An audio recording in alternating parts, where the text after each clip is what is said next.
يا نفس إن لم تظفري لا تجزعي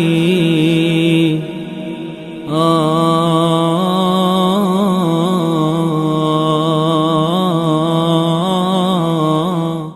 باللہ من الشیطان الرجیم بسم اللہ الرحمن الرحیم۔ دوستو الحمدللہ آج ہم تیسرے پارے کا چوتھا رکوع تفسیر اور گرامر کے ساتھ سمجھنے کی سعادت حاصل کرنے جا رہے ہیں انشاءاللہ تعالی۔ اس رکوع کے اندر اللہ تعالیٰ فی سبیل اللہ اور ریاء الناس کے بارے میں فرق بیان کر رہے ہیں کہ جو صرف اللہ تعالیٰ کی رضا کے لیے خرچ کرے اور جو لوگوں کے دکھاوے کے لیے خرچ کرے ان کی مثال کیسی ہوگی۔ تو آئیں شروع کرتے ہیں۔ مثل الذین، مثال ہے ان کی کن کی، ینفقون، جو لوگ خرچ کرتے ہیں، اموالہم، اپنے مالوں کو، فی سبیل اللہ، اللہ کے راستے میں، کمثل، وہ ایسے ہے جیسے کہ حبۃ انبتت، حبہ دانے کو کہتے ہیں، جیسے ایک دانہ جو اگاتا ہے، کیا اگاتا ہے؟ سبع سنابلہ، 7 بالیاں، یعنی 7 سٹے جس کو آپ کہتے ہیں، آپ مکئی کے سمجھ لیں، فی کل سنبلۃ، اور ہر ایک سٹے کے اندر، ہر ایک بالی کے اندر، 100 حبہ، اس میں 100 دانے ہوں۔ لہٰذا کچھ مفسرین یہاں سے اخذ کرتے ہیں کہ ایک کے بدلے میں اللہ تعالیٰ اس کو یوم آخرت یا اس دنیا کے اندر 700 گنا تک انشاءاللہ تعالیٰ دیں گے، جو کہ نبی صلی اللہ علیہ وسلم کی احادیث سے بھی ثابت ہے۔ لیکن اگلی جو اس آیت کا اگلا حصہ ہے وہ تو اور بھی خوشی دینے والا ہے، واللہ یضاعف، اور اللہ تعالیٰ بڑھا دیتا ہے، بہت بڑھا چڑھا دیتے ہیں، لمن یشاء، جسے چاہے۔ تو اللہ تعالیٰ اس کے بدلے میں اپنی شان کے مطابق بھی بعض اوقات دیتے ہیں، اور وہ شان کے مطابق دینا ہماری سمجھ سے بہت بالاتر ہے، اس دنیا میں بھی اور آخرت میں بھی۔ واللہ واسع علیم، اور ان کا علم بہت بہت وسیع ہے۔ الذین ینفقون اموالہم فی سبیل اللہ، یہ وہی پہلے والی آیت آ گئی، جو اللہ کے راستے میں خرچ کرتے ہیں، ثم لا یتبعون، اور پھر اس کو فالو نہیں کرتے، یعنی احسان نہیں جتاتے، ہر بات کے اوپر اس سے جتانا نہیں شروع کر دیتے۔ فالو کا مطلب ہر وقت پیچھے ہی پڑے رہنا۔ یتبعون ما انفقوا، جو وہ خرچ کرتے ہیں، منا ولا اذن، منا کا مطلب ہوتا ہے احسان جتانا، اور اذن کا مطلب تکلیف دینا، یعنی ایسا خرچ نہیں کرتے کہ جب کہیں وہ شخص لوگوں کے اندر کھڑا ہو یا تنہائی میں اسے ملے تو ہر وقت اسے جتاتے رہیں کہ جو تیرے پاس جتنی نعمت ہے یا جس کو تو انجوائے کر رہا ہے یہ میری دی ہوئی ہے۔ لہم، ان کے لیے ہے، اجرہم، اجر ان کے لیے، عند ربہم، اللہ کے ہاں، اللہ کے پاس۔ اور وہ کیا اجر ہے؟ ولا خوف علیہم ولا ہم یحزنون، نہ ہی ان کے اوپر کوئی خوف ہوگا اور نہ ہی وہ غمزدہ ہوں گے۔ دوستو یہ والی جو شیورٹی ہے جو اللہ تعالیٰ یہاں دیتے ہیں نا جی، آپ یقین کریں جب بھی اس کو پڑھتا ہوں تو دل ایسے اطمینان والا ہو جاتا ہے کہ کاش ہم بھی ان لوگوں کے اندر داخل ہو جائیں۔ قول معروف، قول کون سا قول؟ اچھا قول، اچھی بات، معروف و مغفرہ، اور معاف کر دینا کسی کو، خیر من صدقۃ، بہتر ہے کس سے؟ صدقے سے، یتبعھا، جو بعد میں باعث بنے کس کا؟ اذن، تکلیف کا۔ واللہ غنی حلیم، اللہ بہت بے نیاز ہے اور بہت بردبار ہے۔ یا ایھا الذین آمنوا، اے ایمان والو، لا تبطلوا، تم مکس اپ مت کرو، تم وہ گریڈ کم مت کرو، برباد مت کرو، کس کو؟ صدقاتکم، اپنے صدقوں کو، بالمنی، کس کے ساتھ؟ احسان جتا جتا کر، والاذی، اور تکلیف دے دے کر۔ مال تو تم نے خرچ کر دیا، لیکن اگر اس کے بعد تم اس صدقہ لینے والوں کو تکلیف دیتے رہو گے، ذلیل کرتے رہو گے، تو تم نے مال بھی خرچ کیا اور ملا بھی کچھ نہیں اور الٹا گناہ ہوا۔ کالذی، ان لوگوں کی مثال ایسے ہے، ینفقو، جو خرچ کرتے ہیں، مالہ، اپنے مال کو، کس کے اوپر؟ رئاء الناس، لوگوں کے دکھاوے کے لیے۔ اور پھر اللہ تعالیٰ فرماتے ہیں جو لوگوں کے دکھاوے کے لیے کوئی مال خرچ کرتا ہے تو پھر اس کا بدلہ انہی سے لے، مجھ سے کچھ نہ مانگے پھر وہ۔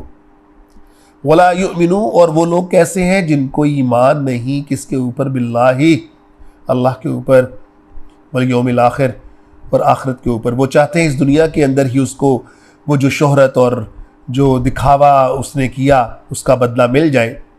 اس کو یقین ہی نہیں آیا کہ اللہ تعالیٰ اس کا بدلہ اسے دیں گے، اور اگر اس کو یہ بدلہ دنیا میں نہیں ملتا تو آخرت میں تو ضرور ملے گا۔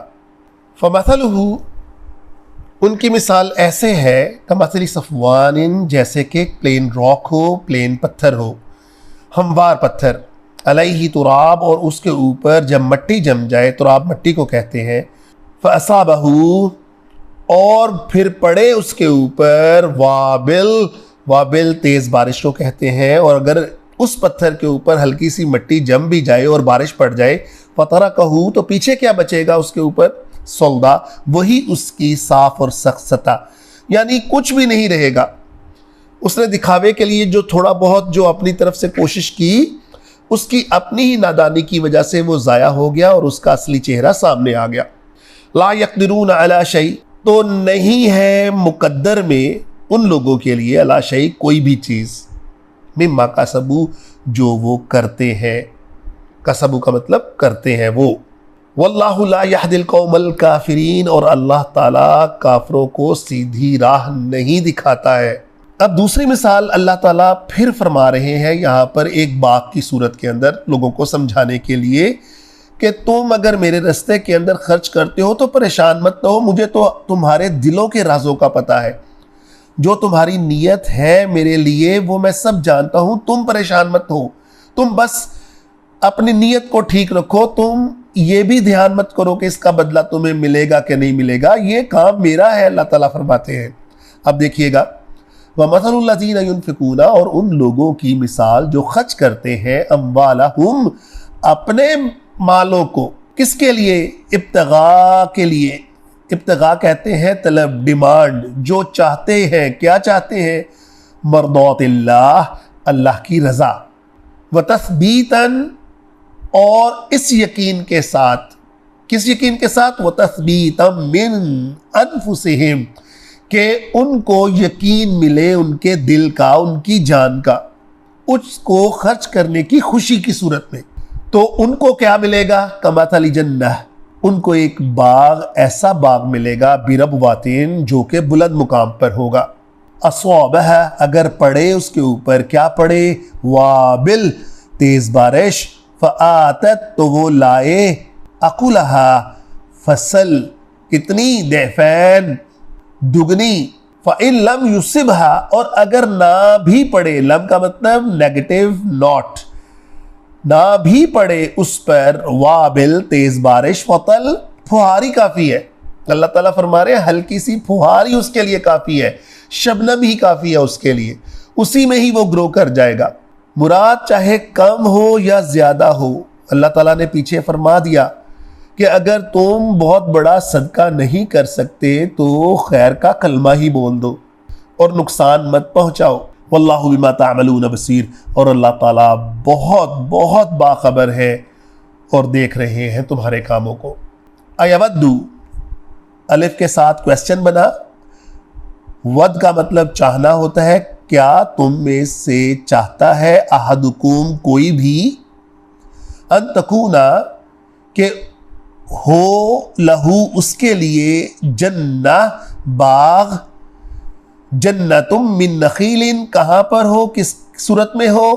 جس کے اندر ہو نخیل، کھجوروں کے درخت، وعناب، اور انگور، تجری من تحتها الانہار، اور اس کے نیچے بہتی ہوں نہریں، اور لہو، اس کے لیے ہو، فیہا، اس کے اندر، من کل ثمرات، تمام قسم کے پھل، واصابہ، اور آ گیا ہو اس کے اوپر کیا الکبر بڑھاپا، وَلَهُ ذُرِّيَّةٌ اور اس کے اولاد، اس کے بچے ضعفاء ابھی کمزوری ہو، ابھی تگڑے نہ ہو، ابھی سنبھالنے کے لیے وہ اس قابل نہ ہو، ابھی ضعفاء ہی ہو، فَأَصَابَهَا اور پھر کیا ہو آ پڑے اس کے اوپر اعصار تیز، تند و تیز آندھی آ پڑے، فیہ اس میں، اور کیا ہو نار بھی ہو، آگ بھی ہو، فاحترقت اور پھر جلا کر راکھ کر دے، کذالک یبین اللہ لکم اسی طرح سے اللہ بیان کرتے ہیں، واضح کرتے ہیں، لکم تمہارے لیے، کس کو؟ لکم الآیات اپنی آیتیں، اپنی نشانیاں، لعلکم تتفکرون تاکہ تم فکر کرو۔ یہ دوسری مثال سے دوستو اللہ تعالیٰ نے سمجھانے کی کوشش کی ہمیں، اللہ ہمیں سمجھ عطا کرے کہ ہم اگر چاہتے ہیں ساری اچھی چیزیں اپنے لیے زندگی کے اندر تو ہماری نیت اچھی ہونی چاہیے، نہیں تو ہم ایسا نہ ہو کہ بڑھاپا ہمارا آ چکا ہو، مراد آخری عمر تک پہنچے ہو اور ہماری اولاد اس قابل نہ ہو کہ ہمارے لیے کچھ کر سکے، اور ہمارا کوئی ایسا عمل ہمارے تمام اعمال کو جلا کر راکھ کر دے تو پھر کیا بچے گا؟ لہٰذا اپنا ہر عمل اللہ کی رضا کے لیے بنائیں۔ وآخر الدعوانا الحمدللہ رب العالمین۔ يا نفس إن لم تظفري لا تجزعي